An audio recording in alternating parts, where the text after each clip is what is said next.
built wrong, it was holding moisture, it wasn't being able to dry, and it still isn't rotted out the top of this wood.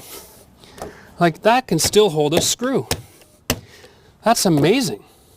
I'm really pleased with that result. Now, they only use a 2x6 frame, so there is a bit of a bounce to this deck. So we're going to do a little bit of shoring up just to get rid of the bounce, and that way we can save this lumber.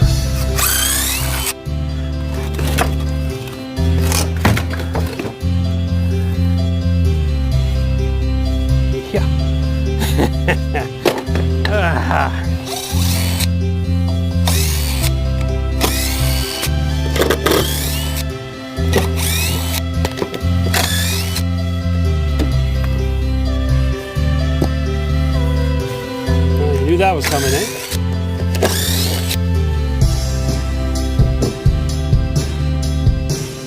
So just a quick tip, we're going to actually cut some